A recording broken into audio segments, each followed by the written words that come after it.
Input.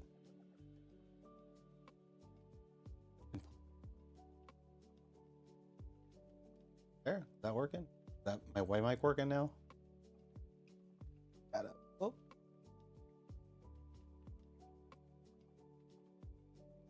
Okay, and that works.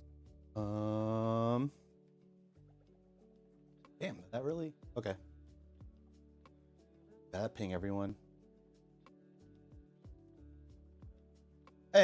Sorry. Anyways, all right. Finally back to streaming. Had a lot of people ask me kind of questions about V1. I think a lot of people got it over Christmas and stuff like that. So I just wanted to make another video, just kind of like how to take it down. Cleaning recommendations were the big ones, and replacing the lamp was another big one. And what to look out for that. So kind of just the video to actually I gotta record all this. Start recording. So basically going over the V1, how to take it apart again. And I know I've done this a few times, but it's always good to do it again. But I'll have better view, I think, this time. So, oh, got the front one, top. Okay, that works. And then I just got to check out this one. Top. There we go.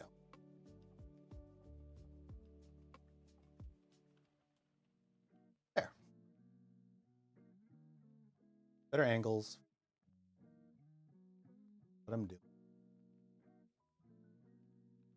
For the chats up. All right.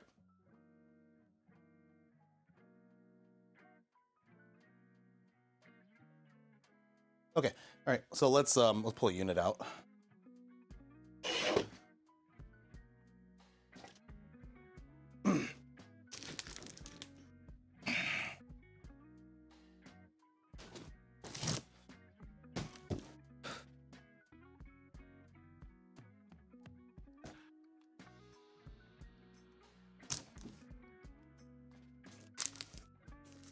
Open this sucker up. This is just another V1 that got returned by whatever vendor it was. So I'm assuming that there's a problem, or they might have just returned it because it sucked. Who knows? But let's open it up.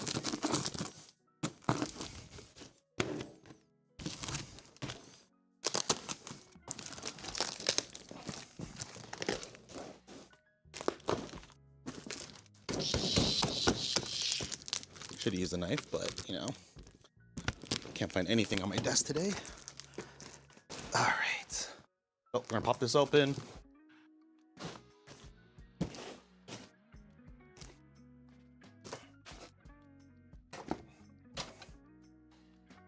That's one thing I love when they return these units. They always leave this in. It tends to bend. Have to always bend those back into place. But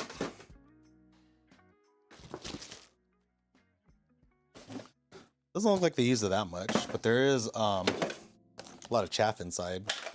They did try it out. So now I gotta see if it works or not.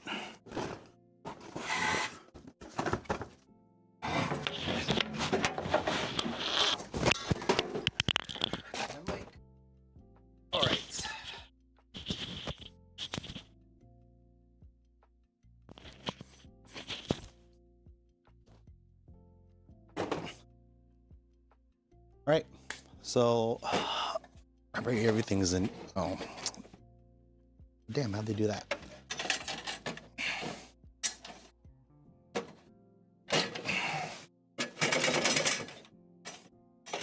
They got the long stick jammed in there, so this is it's this thing right here.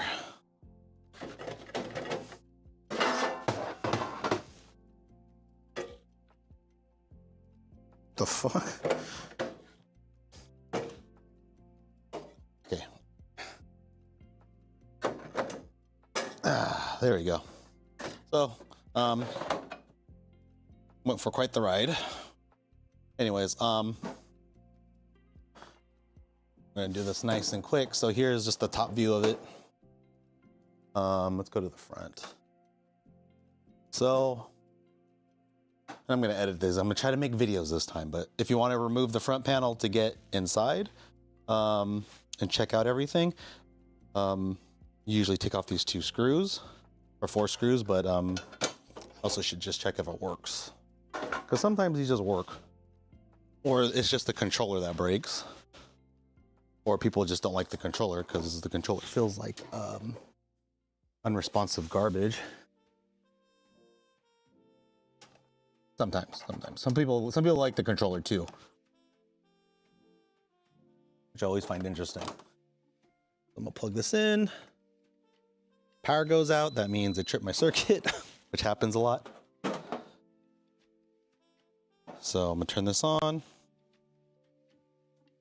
Okay, and then let's see if it's just the lamp that broke, but I'll do preheat. Lamp turns on.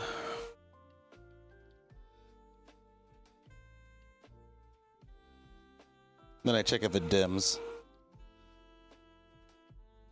Okay, that looks good. And then I'll turn the fan on to see if that runs.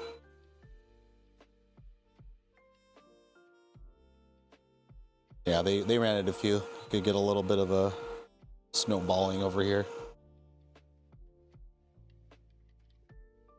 So, it actually looks like it's working pretty good. Let's see if it's the cooling fans are working.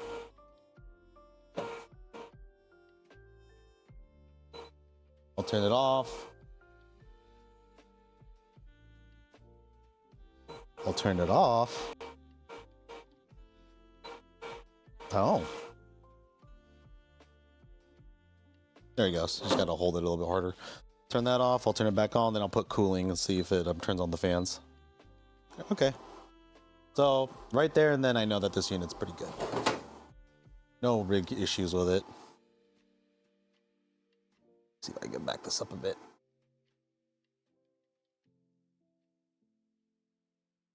So right now there's no real big kind of issues. I'm looking at it. So we'll just go through opening it up and then putting in a fan.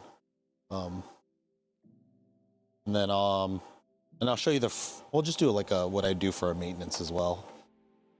All right, so let's get back to taking off the front panel.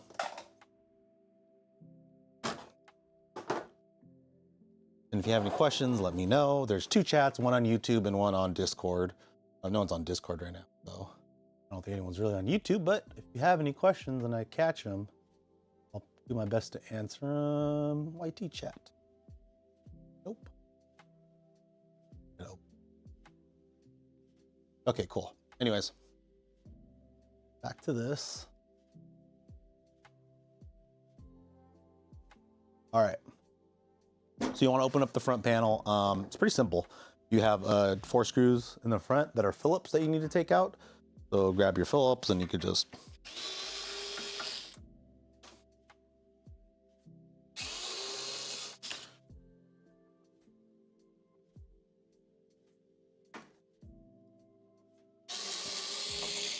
don't lose these ones. These front panel ones are a little bit different from the rest of the standard M4 ones or 4mm ones. So we're gonna pull this panel off. And that is the front panel, the plastic part. You have, and it connects to the bean chute as well. So make sure to, when you're taking this out, you could just close the bean door, and then you're gonna take out these 3 hex screws, okay? And I think they're, I wanna say they're M5. 5M or 5mm, one of those. So it's it's pretty standard size. So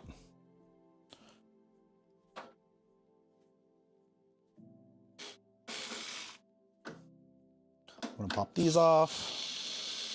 3.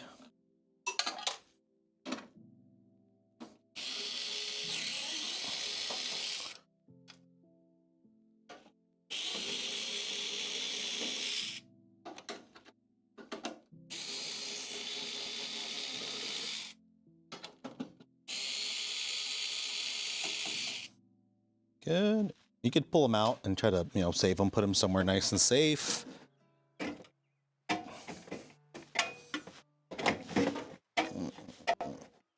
Yeah, they bent the bottom when they delivered it. So now this should come out pretty easily. You could pull it a little bit forward and then pull this up, just like that. And then right now it's kind of just attached by the bean chute door, closing it in. So what you could do is pull forward a little bit, unlock the door, and then just move it safely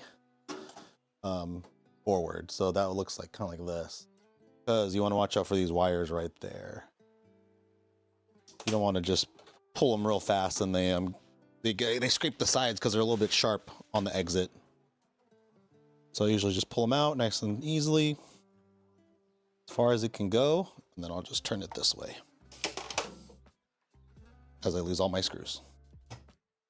All right, it's a little bit hot because I just started it. All right, we'll go back to the front. So if you ever need to clean, maintenance, or work on your drum, you can pull it out pretty easily. You just need a long handle driver. Where did I put mine? I have this long one I like. Always lose it when I need it. But I think I have another tool. But you would just kind of looking right here, and you would take off these 3 screws, and then you would take those off, and then you would pull it out, and you could do whatever kind of maintenance you want, like soak it in Kafiza, or there's this other thing called PB wash or something like that somebody was recommending that a lot of like beer brewers use to clean up their equipment. So I'm gonna buy some of that because it looks cheaper than Kafiza. So we're gonna pull this out. There's 1, 2, and 3. And I'll usually just keep the screws inside so I don't lose them. There's a screw and a washer. And this is they call these button heads.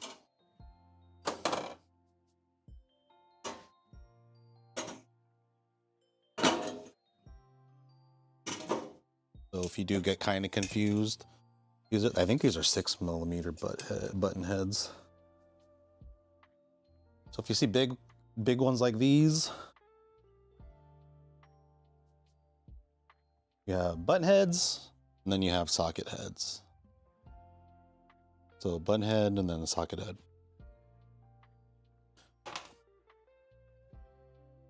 So from here, the drum can only really go one way. There's a D-shaped pattern that it attaches to at the drum assembly. So there's only really one way you can put it in, take it out. You really can't screw it up. The only way you can really screw it up is if you don't tighten it tight enough, and then it could get loose that way. So what I usually do is I have a big stock pot. I'll just put Kafiza or a dishwashing pot in there, and I'll put it in there overnight, and then I'll take it out, and I'll usually just spray it, and then all the stuff and gunk should come out. So that's one easy way to maintenance it. You could do the walls as well inside of your drum to clean that off. Check inside, see if there's anything there. I don't know what that is. Clean out where there's extra extra residue at. And I'm going to show you one place that people like to neglect to clean, and that is the exhaust area.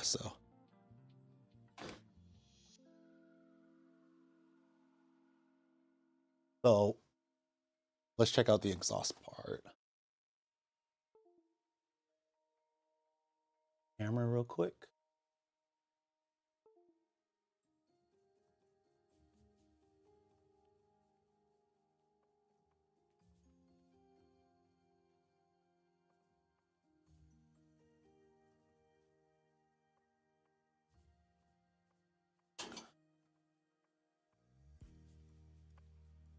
If I can get in there.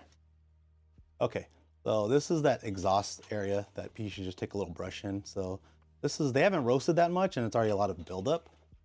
People tend to forget to clean it. So you can see that it's building up right there. And then this kind of builds up and it will clog, and it can even, whatever residue is there could catch fire too. So always just take a brush and then just clean that area out. You can use like a, I use a toothbrush once, or you could use one of those bottle cleaners you could dedicate for this, but this is just the exhaust port of the drum or the enclosure. So this is on the top. Whoop. Camera over.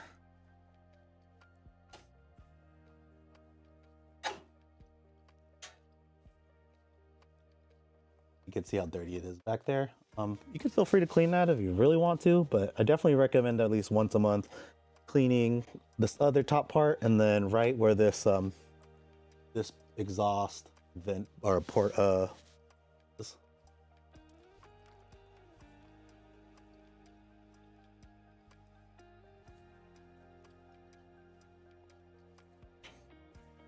Yeah, and it just builds up and it causes issues with airflow.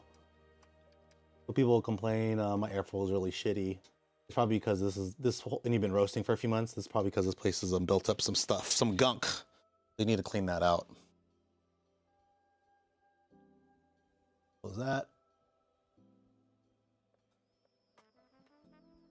Okay, so this doesn't look too bad. I'm gonna probably wash this down a bit and soak that up. Let me just save these screws.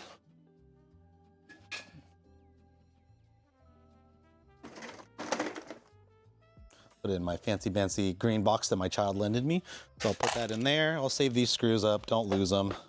Well, I can lose them. I have a bunch of these screws, but you don't lose them because then you'd have to go to like McMaster Car and purchase them. All right. So, other parts, this is the,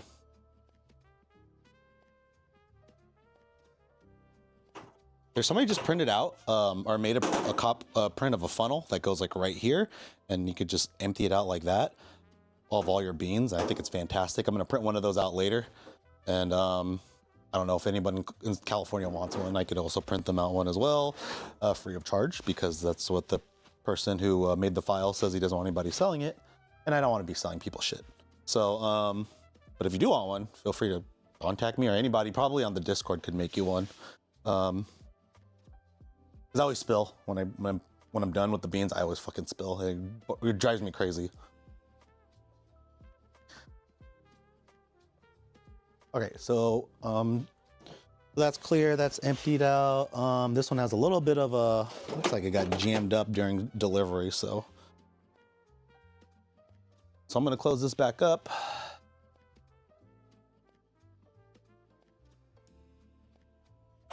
Oh, well, while we're here, I'll just make a quick edit of how to, with the lamp especially. Everyone talking about how do we get to the lamp and fix it, or to replace it. Let's do that real quick.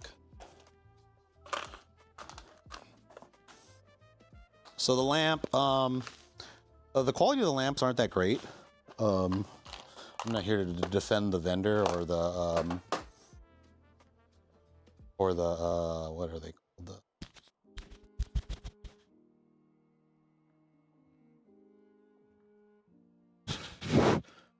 I'm not here to defend like the vendor, making sure that they, you know, get all their monies or anything. I'm going to call them out and say that these lamps are shit.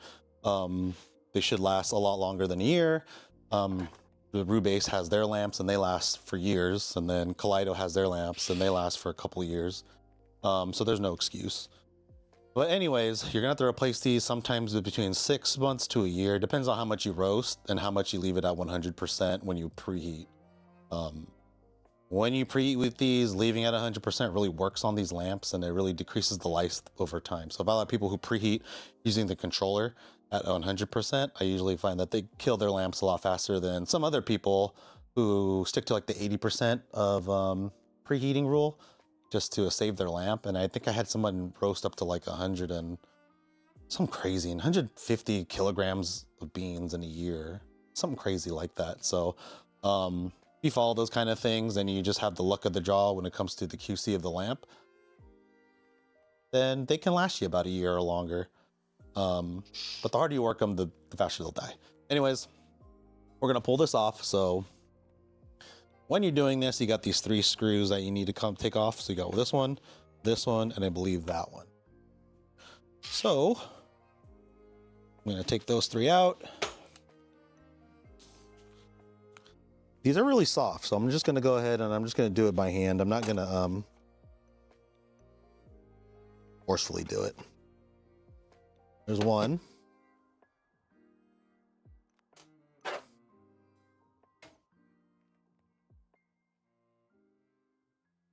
There's 2.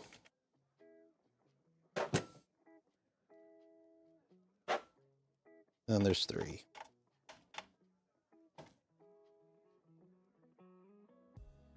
These are really soft. So if you like were to use some kind of electric driver, they will strip a little bit, and then you have to refine something similar to use, and it's kind of hard sometimes. All right, so we took the 3 off. Now we're just gonna, you're gonna pop this up. I hope make sure it's cooled off. This one's still kind of warm, but I'll do it by hand anyways. And then you can make sure to take this part off, because that gets kind of nested in between the 2. After you do that, you have access to this part.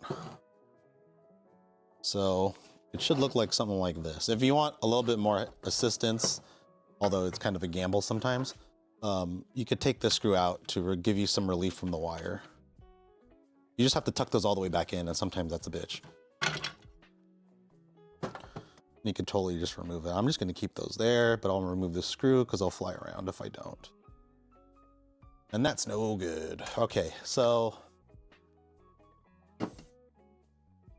we got this out. Here are the basic components of it. So you got the boot. There's like a little adhesive on there that they use. I'm not sure what it is.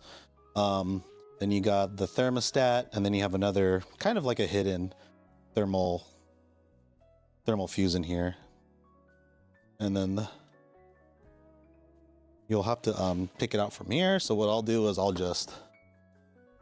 gonna kind of peel off the boot, because they I don't know what adhesive they use, but you'll peel it off, and it's really stuck on in there.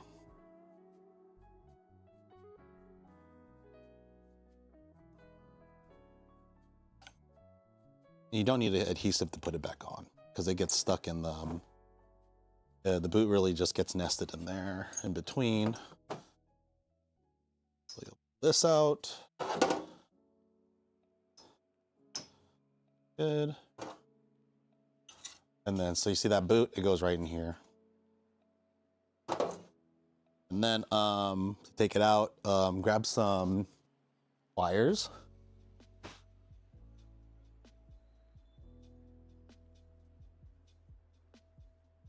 And right around the base, you want to just pinch it, push it forward, pinch it, push it forward, and then pull. There's a little clip that goes into this part right here. You just got to press that clip in, and it'll just take the clip out of there. So it's easier for you to remove. This one should be the same thing.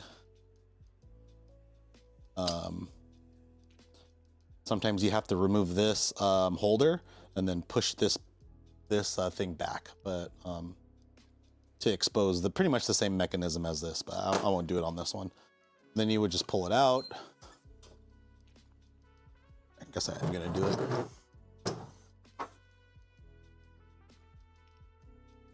And this screw that I have is I'm gonna pull out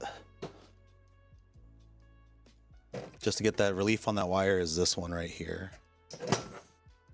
So I'm just going to hold the nut in place and then just kind of twist it.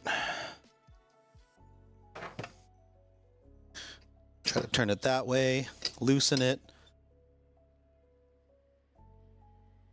And then you could kind of just pull this sleeve back.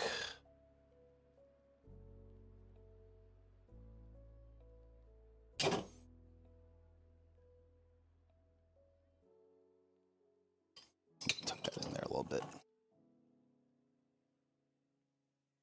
And you're gonna have this part again. You're gonna have that little clip again. So at the base, push it down, bring it forward, pull it back out. And it should come out just like that. Then you would remove this, and voila, that's the bulb. Now the bulb is has a stupid design where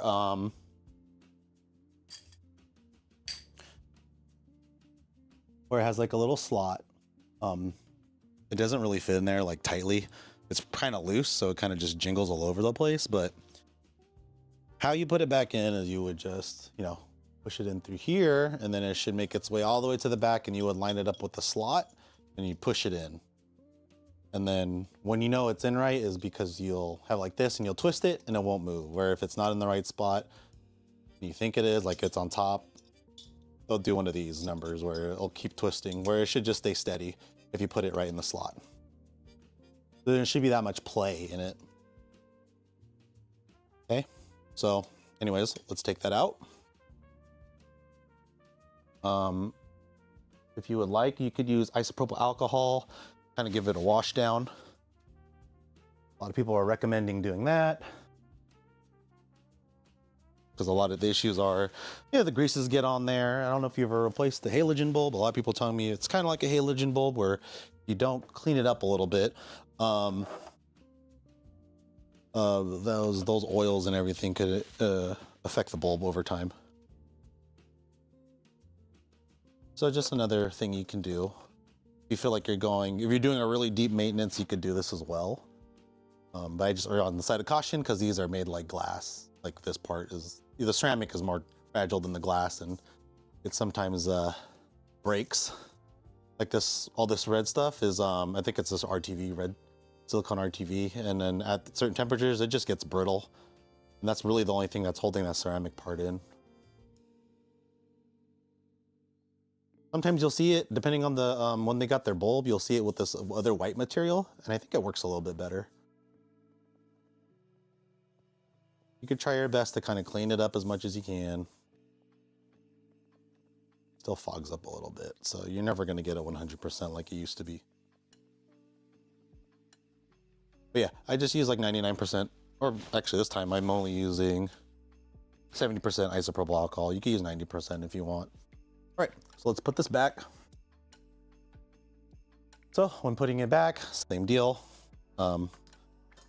Try to safely put it in there. Try not to put too much of your fingers on the glass because of your oil, or use gloves or whatever. But I just usually just use the ceramic base. Try to be gentle. You can also take out this port and then clean the glass, but the glass breaks so easily, I'm a little worried about taking it out. So that's just like one less thing I want to worry about. But you can take out 3 of these screws right here. 2, 3. I'll show you. I'll show you on my, where is it? Well, you could take out those 3 screws. Set this down. 1, 2. There's a screw here, screw there, screw there. You could take those 3 out and pull it out, and then you can also clean the glass. I keep breaking them. I keep breaking the glass when I pull them out in the last 2 ones, so I try to avoid it now. But you can do that if you're, you know, really gentle about it. I don't know if it's just bad luck or I've just been getting really crappy ones on returns, but yeah, those been breaking a lot more frequently than they need to. All right, so let's put this back in.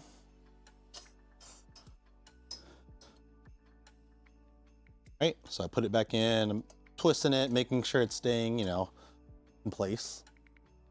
If it was wrong, there'd be a lot of play. But you just want a little bit of play. And you can also see through the glass, like where the slot's at. To put it back, just click it back in. You don't have to like hold anything. You should hear a little bit of a click, and then you can pull back to see if it engaged.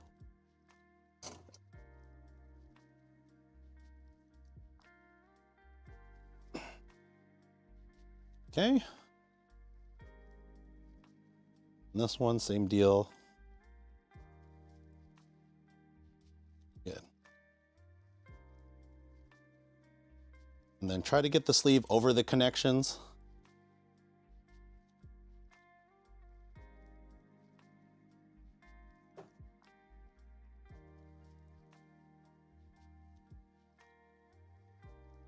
And then try to set this back into place where that hook kind of just, or that little holder supports this wire again, so it doesn't droop down into the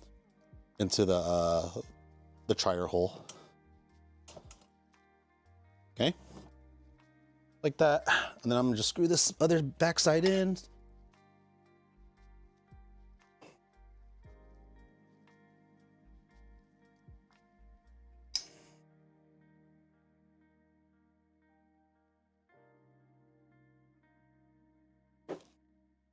I'll use my little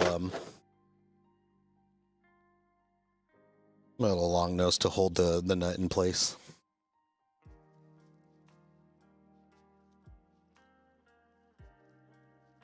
Just make sure that it's tight enough that it's holding it in place and that it doesn't go anywhere. See? Shouldn't move. That should be in place. That falls out, which it usually does. You just got to pull it back, fish it right back into that slot.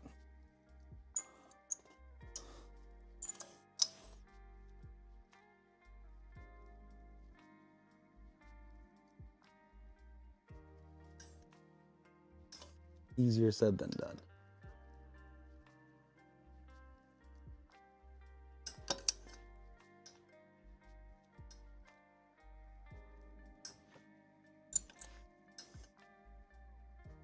It goes right there. It's in place.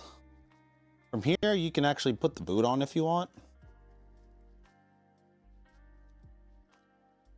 I like putting the boot on just so I feel like it's in place.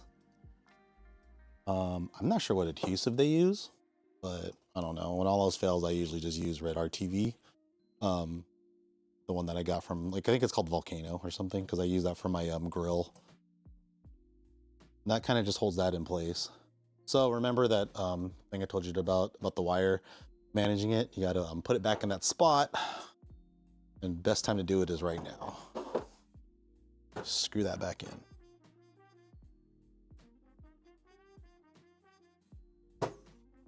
Place.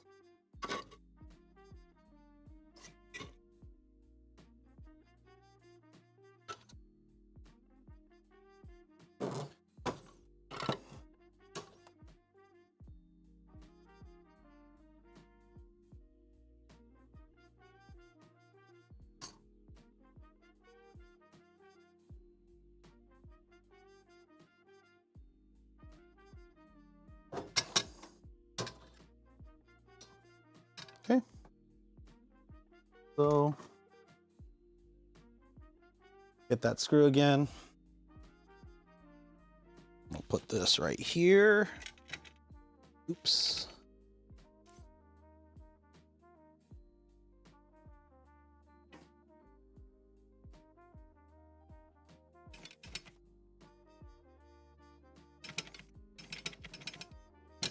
There. Now it's back in the spot that's supposed to be there. And now we got to put back those 3 little screws, but make sure, I always forget to do this, make sure to put this back before you fix it all up. So this will just kind of slide into there. There's little grooves that it goes in. If I could take this camera.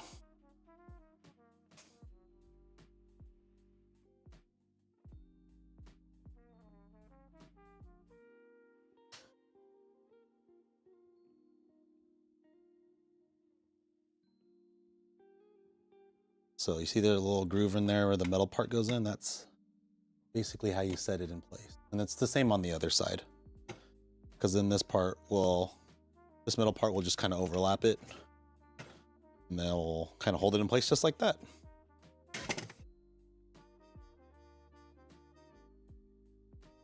Okay.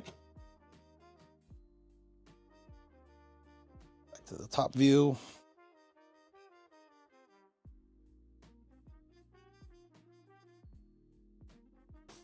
All right, so let's screw these back in.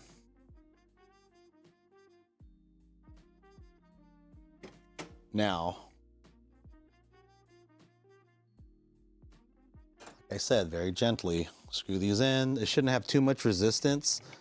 If you really start to screw them in hard, you're gonna strip them, and then you gotta find, I don't know where the replacement for these screws are at. You could get them on AliExpress for sure, but it's better just to be gentle and not to strip them. Strip the heads of them, I mean.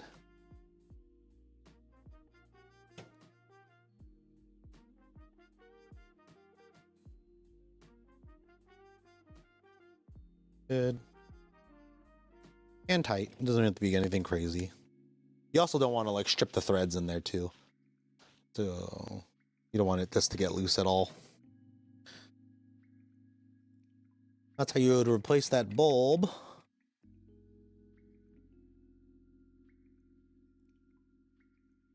But for thoroughness, you can also pull this out as well.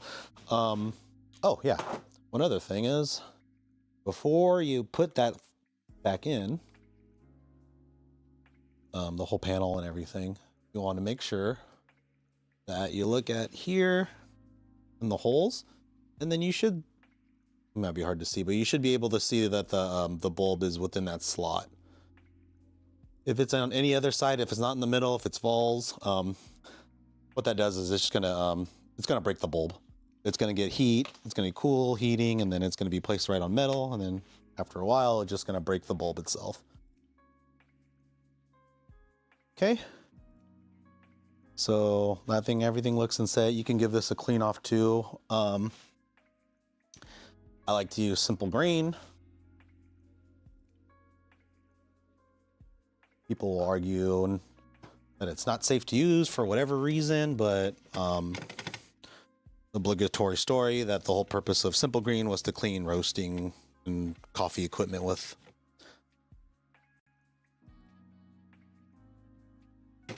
So simple green is always good to use, and then I want to try that PB wash, whatever stuff it is, to leave it overnight. Yeah, just give it a nice little cleaning. I'll clean that a little bit later. And then we'll put this back in.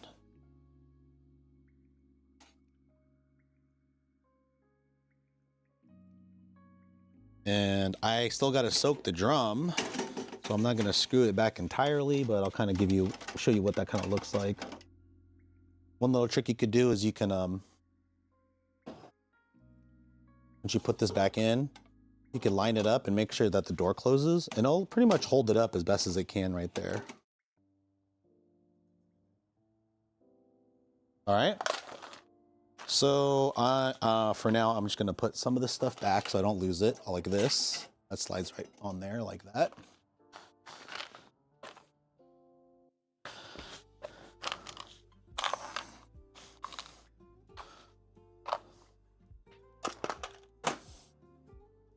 And then you just do everything back in reverse. You put these screws back in if you're gonna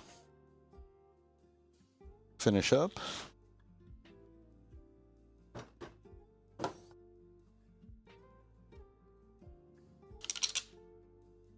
Shit.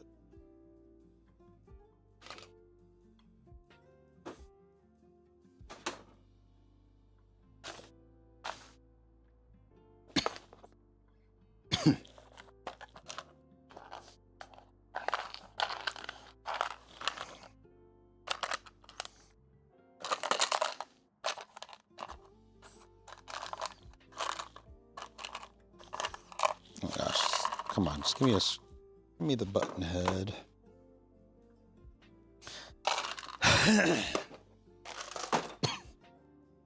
So these, I think these are M5s. They go, M5 socket heads, they go right back here. One's in here.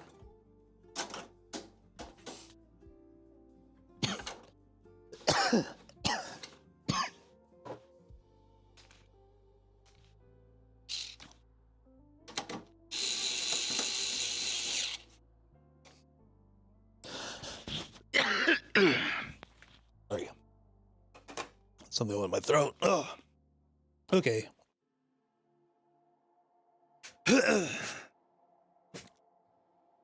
Okay. Oh, wow. Get some water. What the hell was that?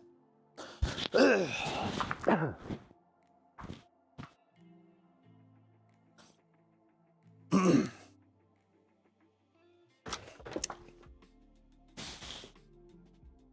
grab some water real quick. Oh my gosh.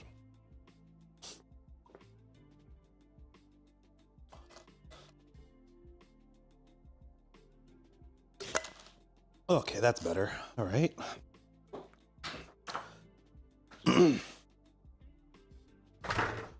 All right. But now let's open up the back.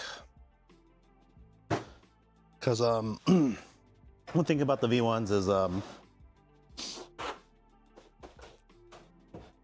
that there's no fan on the heatsink, and that has a tendency to cause like thermal runaway every once in a while.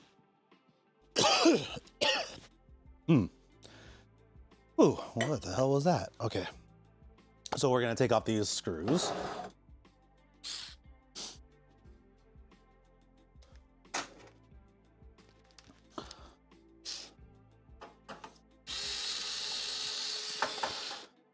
So they added entirely way too many screws to this thing.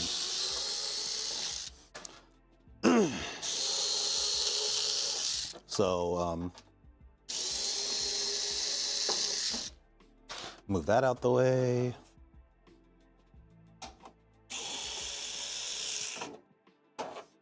So you'll take off 4 here, 4 here.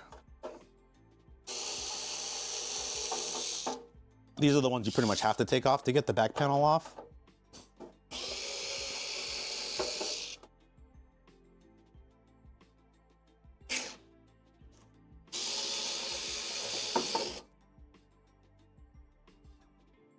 And then there's 2 right in beneath here.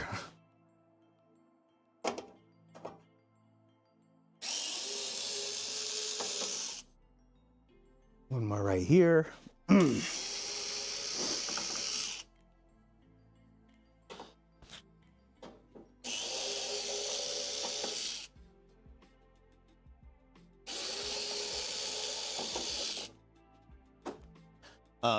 You don't have to remove these ones all the way. You just loosen them up. So these 2, you don't necessarily have to remove them right away. You could just pull them out like that.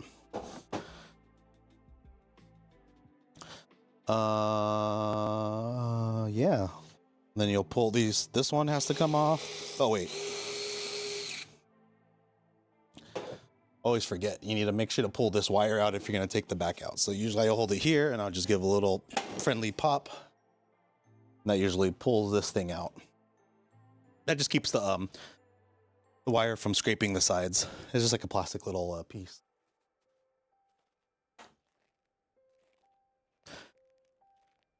Okay, so I'll take these 2 off.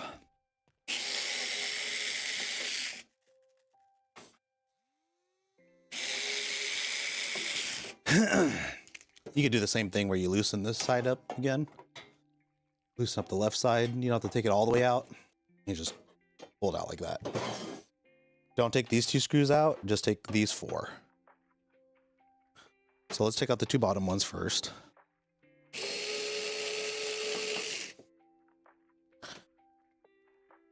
And all these pretty much the last 18 or whatever screws I took out, they should be all the same. So I don't have to worry about what they look like.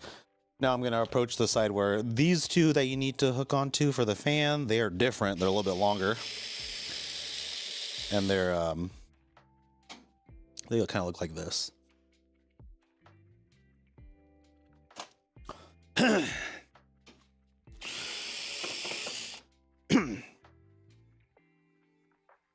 And then the last 2, that holds the coffin in place, or the electronics box. So you could take those off here as well.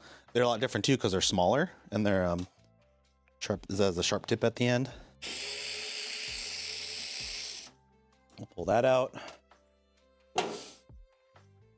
Oh, and then the last 2 on top.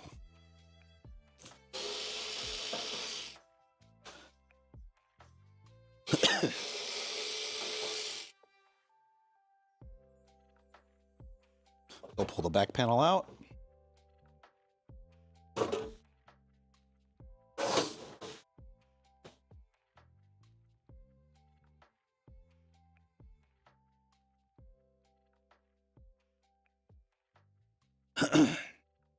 Let me put these back in my little treasure box.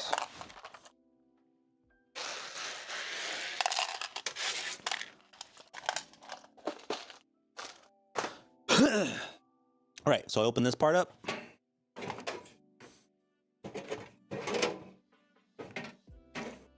I'll move it this way. A little bit more out the way.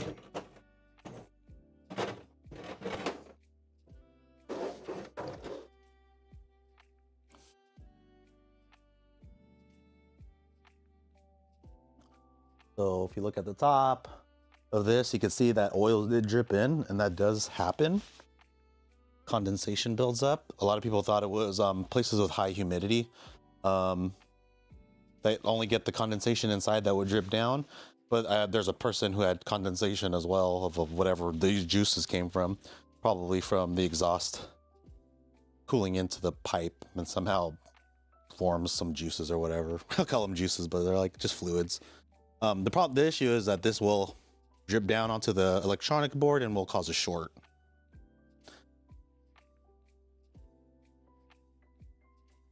And the only way for me, because the person that had the same issue actually lives in the same state as I do. I do in California, but they're out in like Temecula, which is dry. So definitely humidity wasn't the issue. I think it was the way they piped their V1. Like some people will just do a direct connection of the pipe right here with the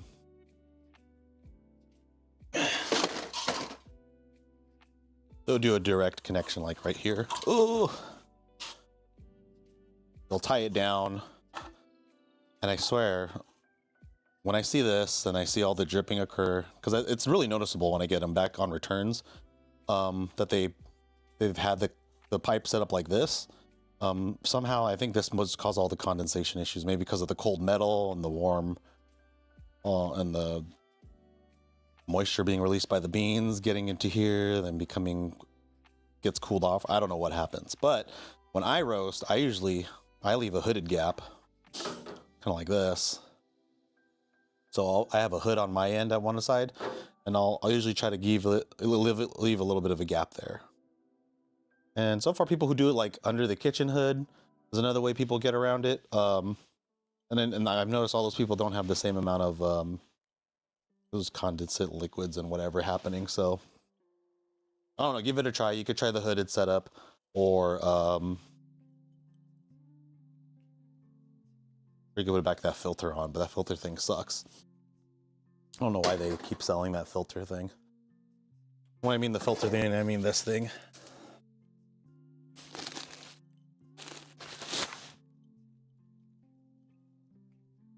They try to tout it like it really is great, but usually it just clogs up, and then you have to replace it probably every few roasts. And then you have to just buy a bunch of those filters, which I guess are kind of hard to find. There's somebody who found a bunch of them on Amazon. I just think they just clog it, and they just ruin the airflow when they clog it. And airflow is really important when it comes to IR, or radiant heat roasting, because you want that to kind of remove the heat away from the beans. Anyways, let's take a look at the board. So a little bit got a little wet. Got a little bit of the juices in there. Not sure why it happens, but it happens. So, what I'm next, I'm gonna put a fan in. A lot of people were bemoaning the whole process of putting a fan, because I was literally screwing. I was really just drilling in holes into the heatsink and then doing it that way. I always try to come up with easier ways to do it. So this will be my first test with it, but I'm gonna put one this is just like a little ABS fan holder I 3D printed, and we're gonna give that a shot. I don't think that the coffin gets up to some 80 degrees, 85 degrees Celsius. If it did, then a lot of other parts would wear out before this. And that's just when the glass transition phase occurs and the ABS starts to move a bit. But I'm just gonna slide that on in there. Hopefully this works. If not, I'm screwed.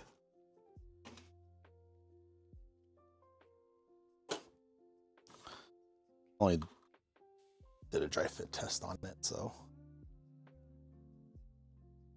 I'm under the assumption that all the heat sinks are cut the same.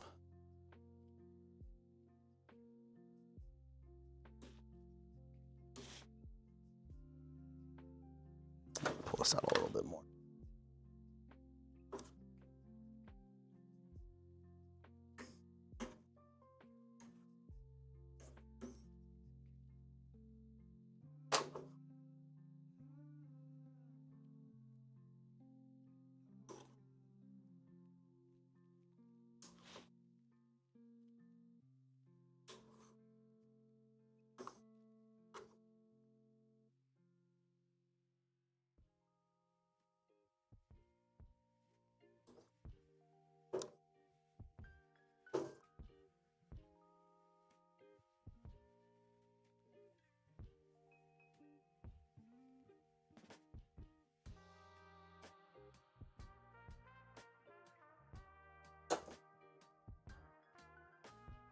Sticker side is the one that blows towards the heatsink, usually. That kind of just fits in right there. Good. And yeah, that should be held in place. Some say you could connect it here, because if you connect it to this plug, it actually activates when I think when the heat lamp turns on. For some reason, it sends 24 volts. But I usually just use this part.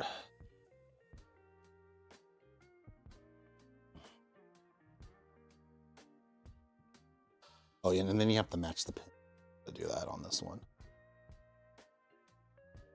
You get that tool.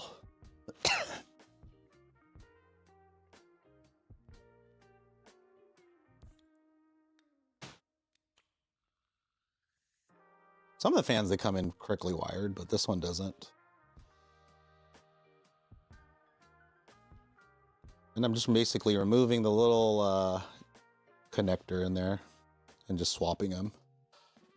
Or I could just manhandle it and just push it in until it fits. Yeah, you can do that too.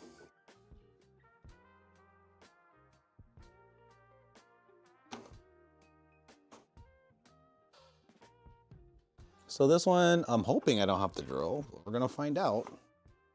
Or do some tests. Let's see what it sounds like too, because it doesn't mean shit if it sounds awful.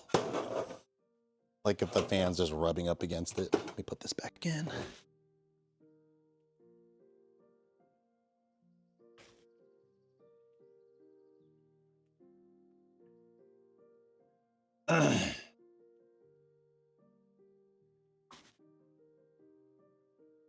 Put this back. I see your question, Kraken. I'll get to it. Let me just put this board back in.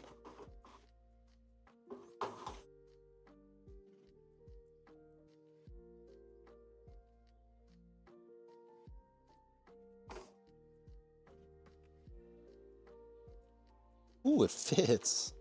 I mean, yeah, it totally fits. I totally measured this and was responsible.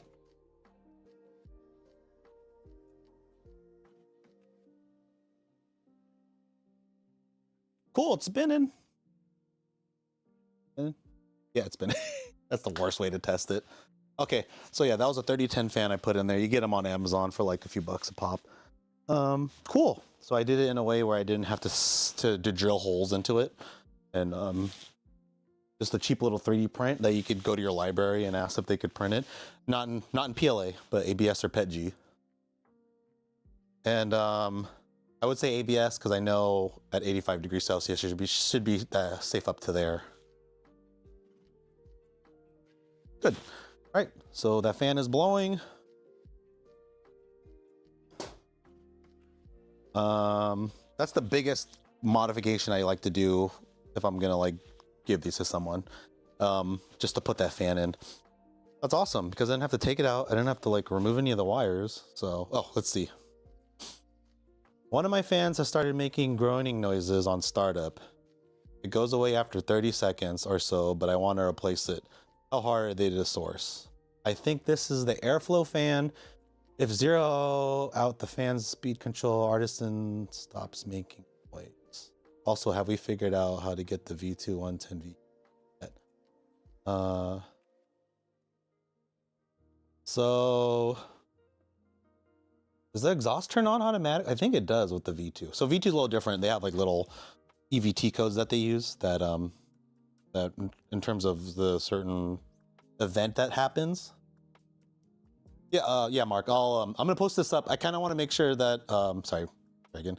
I just want to make sure that I do a bunch of roasts on it before I release it, because I don't want to like.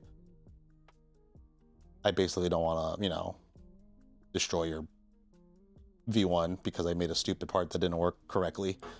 So best way to do it is just to see how it does with roasting, and then I'll release the file. But if you're on Discord, I'll release it there. I just don't want to release it publicly, and then a big issue comes. Everyone's like, "Why the fuck did you make this part that almost burned down my house?" So I'll be sure to release it, and then I'll use it on Discord at least, and then just people give me feedback. Right now, it's doing good. Like I really like it right now. It's not noisy or anything when I plugged it in. So, but yeah, back to Kraken's question. Well, the thing with the exhaust fan, if it's noisy, and I'll tell you, the exhaust fan is surprisingly, out of all the roasters that's caught on fire, the exhaust fan is the one that tends to survive the best and still works. So, but over time it does kind of just die because it's a piece of shit, like little motor. So the unfortunate part is they're press fit in with the fan, so you have to pretty much buy the whole assembly from them. We really haven't looked into replacing it because it just works. And maybe when I get my CNC, we'll come up with like a different fan exhaust solution. But for now, that's one of the things that kind of works as is. But if you want to replace it, you have to contact them and just say, especially if you're under warranty, you could be like, this sounds awful and it's broken, I need a replacement, and they should replace it for you.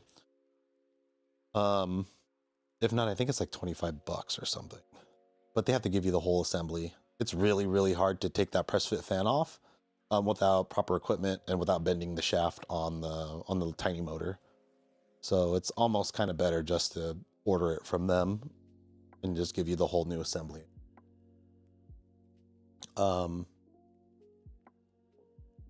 Yeah. There's other ways around it. I mean, I've heard some people getting away with like doing inline boosters and then doing it manually.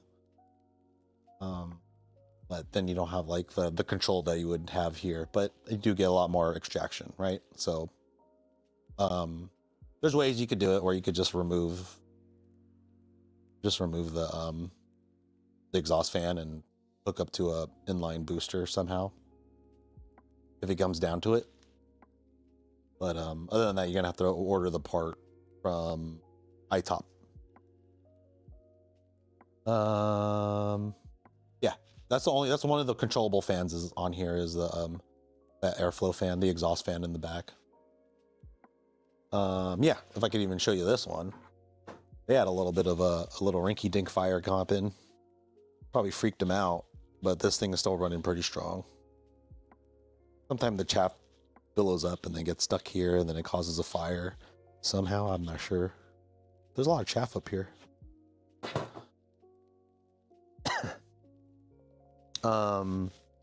Yeah. So and we're still looking for places to get heaters of better quality. I've reached out to a few people. I have a person I could use, but I just don't know the quality of it.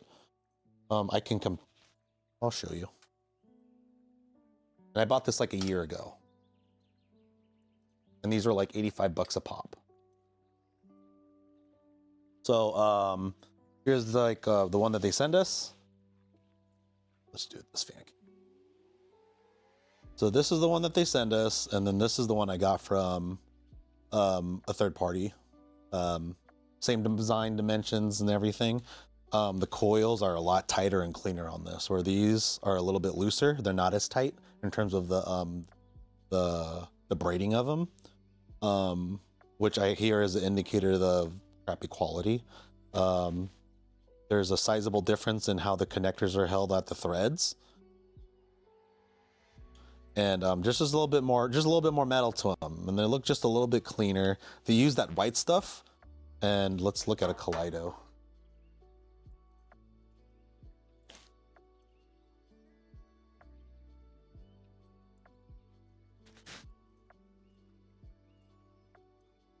I know I have a Kaleido one somewhere. I think Kaleido uses the same white stuff before. Although people were freaking out because I think they transitioned whatever material that was, and it started leaving white flakes in the roast. So I'm not sure what was up with that, but that might have been a different kind of formula. But yeah, they use this white stuff. The OEM one uses this crappy. They use red RTV, and look how loose it gets. Like you literally could just pull it off, and like this is still usable. I have red RTV that I could put back in there and get it back in the mix, but kind of lame, if you ask me. Anyways, those are kind of the biggest differences. Yeah, 1133. So yeah, and I'll show you. Yeah. So anyways, this is what the thing I made. This is the little fan holder, so we don't have to do all the drilling. Like, see, I used to do drilling on this broken board before, and now it's kind of like deterred people. So now I got the slip-on fan holder. I don't know why I didn't come up with this earlier. Interesting enough, some boards won't work with it, depending on the age of it, because this is from 3/29, 2024. Really? It's only 200 milliamps? Sorry. We were talking about how like this ESP32 can't be really powered by this because it's only like a certain amount of milliamps. But yeah, it's like 200 milliamps max that comes out of this. And I didn't think of that. Look, hold on. Hold up. Sorry, let me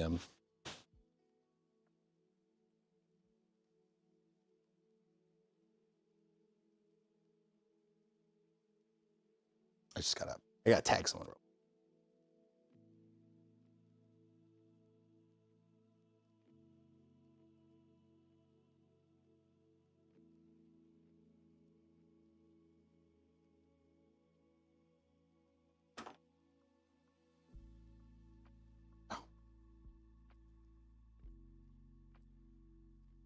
Till that.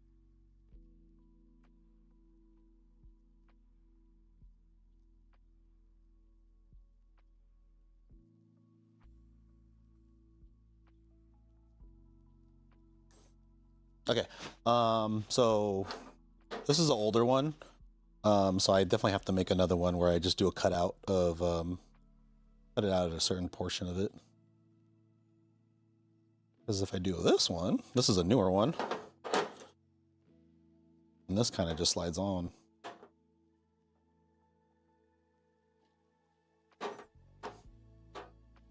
You just have to move this cap a little bit to the side, which should be fine. So yeah, and that just slips in a new fan. It's a 3010 fan, 24 volt. Those are pretty popular right now on Amazon. Well, they were popular when people were building Vorons. But yeah. Yep, that goes in right there. It should be held in, and the fan sounds quiet, and you don't have to rely too much on drilling and all that madness. Okay, so I'll try putting this in one of my machines again someday, but anyways, let's put this back together. Oh, and then this part you gotta clean. A little bit of the buildup. Yeah. So I'll put simple green. I'll squirt it in there, and then I will just clean that up.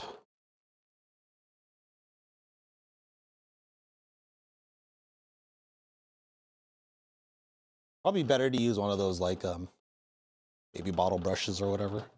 Something hard bristled. This will clog up too. I've had it happen. Dirty, dirty girl.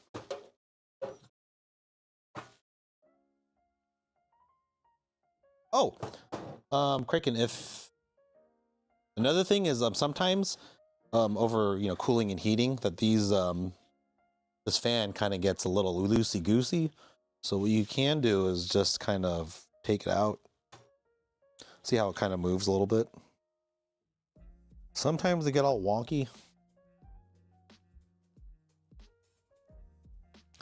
Or sometimes you'll get what this person has, a little bit of buildup right in here, and that sometimes will catch the fan enough to where it's annoying. So you could just spray that part out too with some simple green. Take a little brush or a little thing, or keep it clean. And you probably want to clean this stuff too.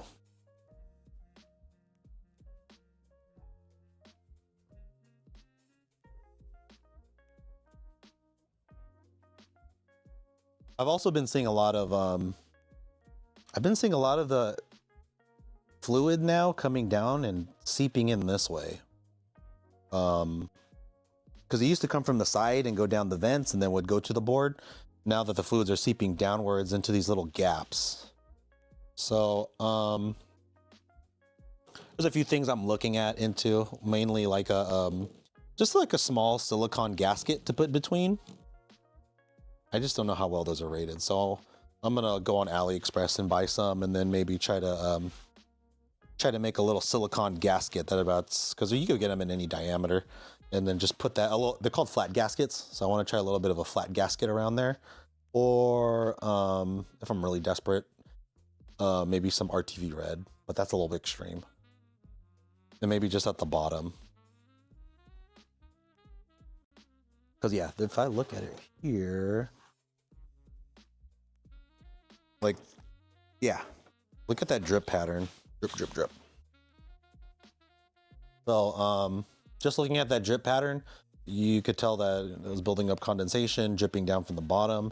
So if we had like even a half, it would have to be a full silicone gasket, or maybe just even loosening it out and just putting enough red RTV in there to where it just covers up that hole. I'm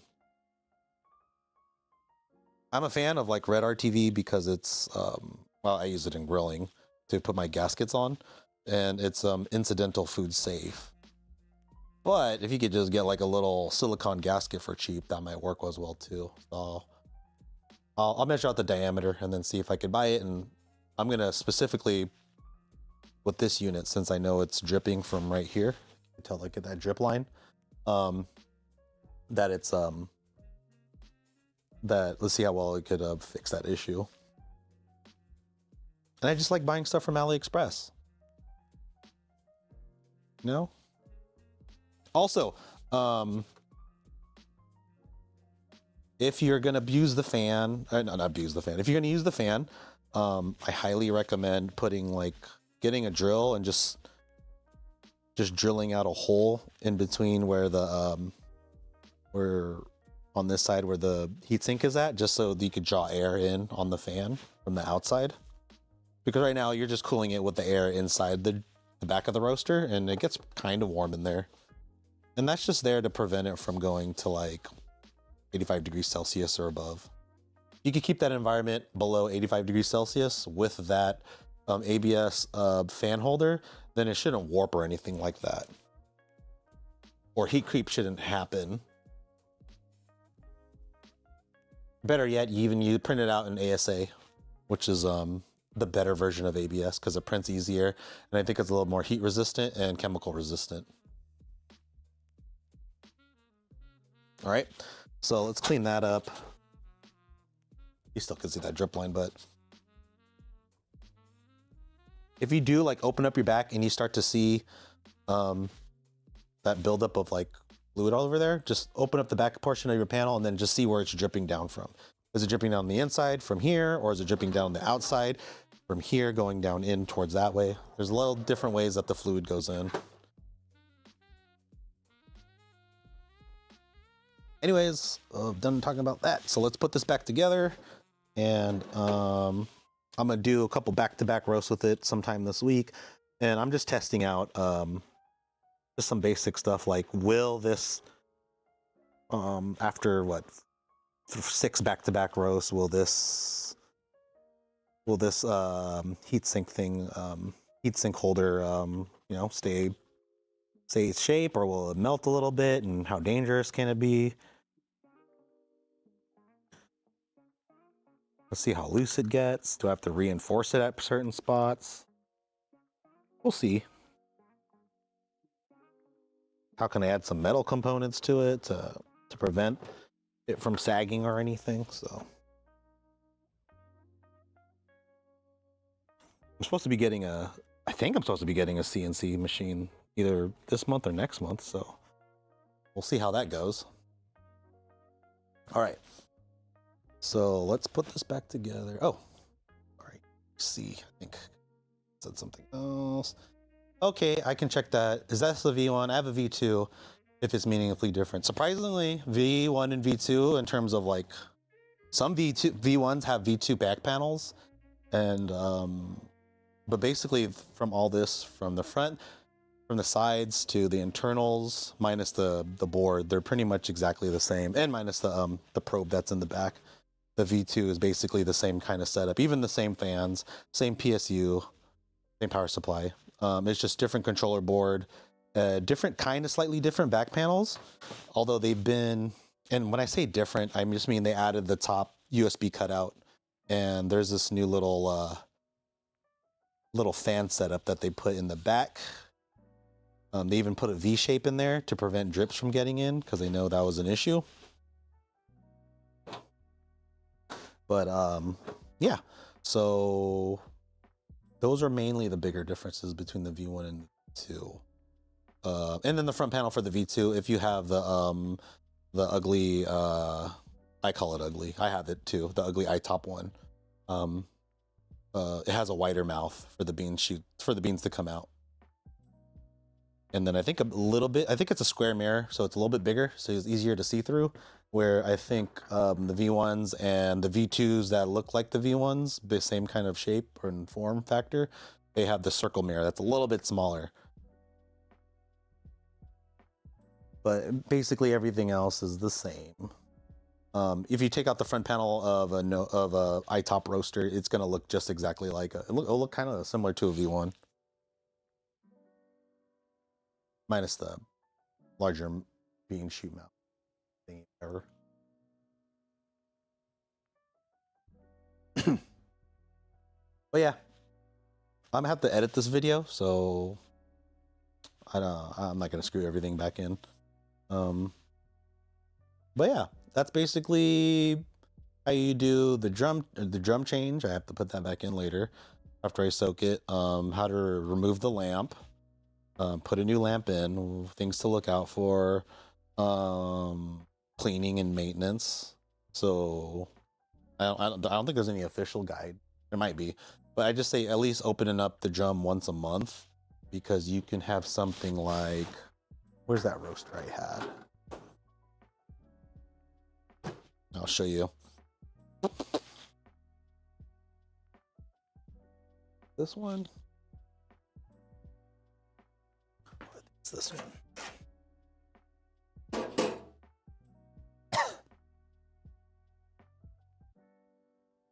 Basically, the bean just gets stuck in the little vents, or not vents, little cutouts in the drum. So sometimes you might not see it because they can get as back as far as here, and you won't really see it without a light. So it's good to open this up, inspect the drum, because that bean is liable to catch on fire, cause a bunch of other trouble.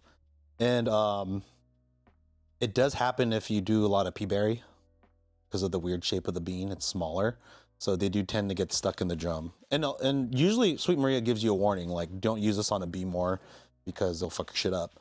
So it's good that the Sweet Maria does that. I'll see if I have a bag that they have an example, but usually they tell you if it's a pea berry and it's a really small version, they'll just straight out tell you don't use B more. They don't tell you on this one. Let's see. Oh, here it is. I think this is it. Yeah, this one's super small. Okay. So this is what I'm talking about. Certain pea berries. So they'll tell you on it, like, not recommended for beam or grid drums. And when they say that is because it will literally get stuck in the drum and it'll be a bitch to get out. Especially for us, it'll get stuck in our drum and then we have to open it up and take it out. So I'm leaving this one for my, yeah, so. Oh, shoot, yeah. That was around the one. What a shame. Yeah, so it tells you don't use the beam or grid drums. It's the same issue because it's just the little holes will get the being stuck in there. And I'm leaving this for my Kaleido. Not Kaleido, my drum roaster. My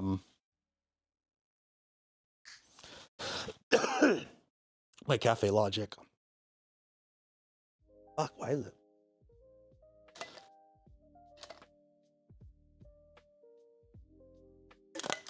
Oh man. Oh. It's allows here, so you ever notice that it says 5 volt 200 milliamps? Is that maybe the reason why some ESP32s get all messed up? Sorry, oh my god.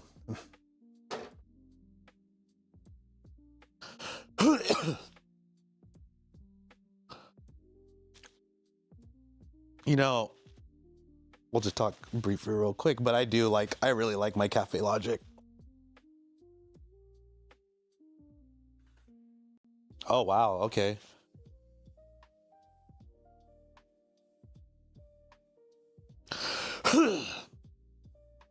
That's interesting. Yeah, but I do have a Cafe Logic. I got that just so I could test out if certain beans are tasting the way they're supposed to. And so far, with light roast, with Skywalker, it's been tasting the same. Oh my god, I'm losing my voice.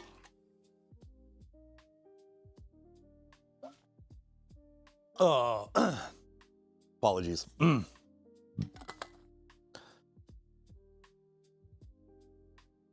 Okay. So that might explain a lot of the issues that people were having. Because that one guy brought up the, there's not enough milliamps, so. Oh, really? 350 mil, yeah, so. Is that by maybe a lot of instability with those versions of ESP32 that has everything on it, like Wi-Fi, BLE?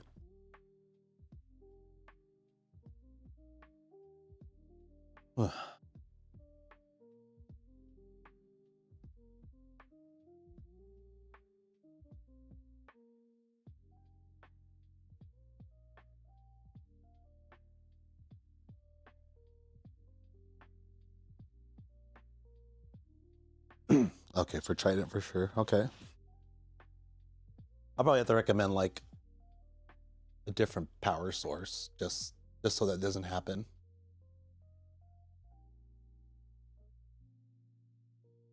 For those people who want all the things.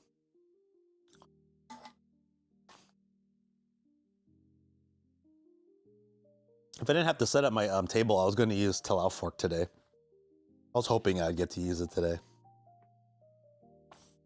Like when I got it working, Tall Fork, when I got it working with the airwave, it felt pretty fucking sick.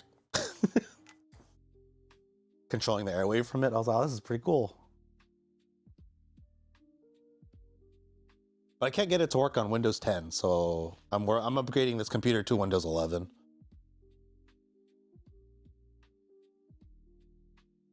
I didn't know I had to just change my settings in my firmware.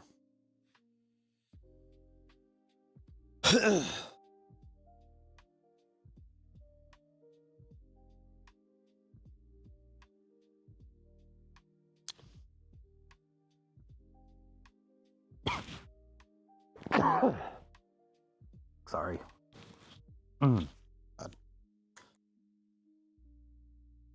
Yeah, I'm excited to build your little thing soon. I got all the parts for it. I'm gonna try building it and then adding that in.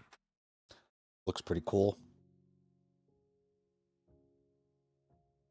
Your thing and the other guy's VOC reader thing that he got plugged in, that looked pretty interesting too. I'm ready to really modify this V1.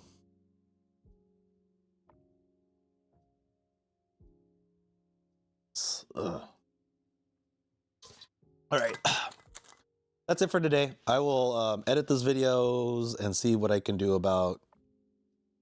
A lot of people are complaining that they don't want to watch an hour-long stream just to fix their shit. So I'll try editing a video and making it as well as I can. No promises.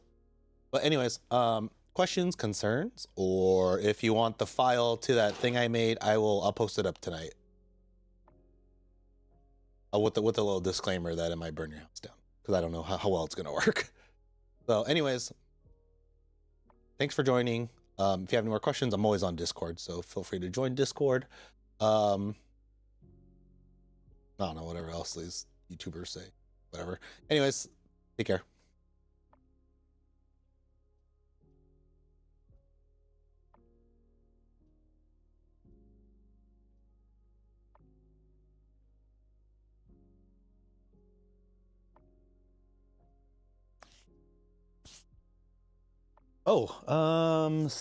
Do you have any idea where I can find the silicone that the lamp leans on in the front sub panel?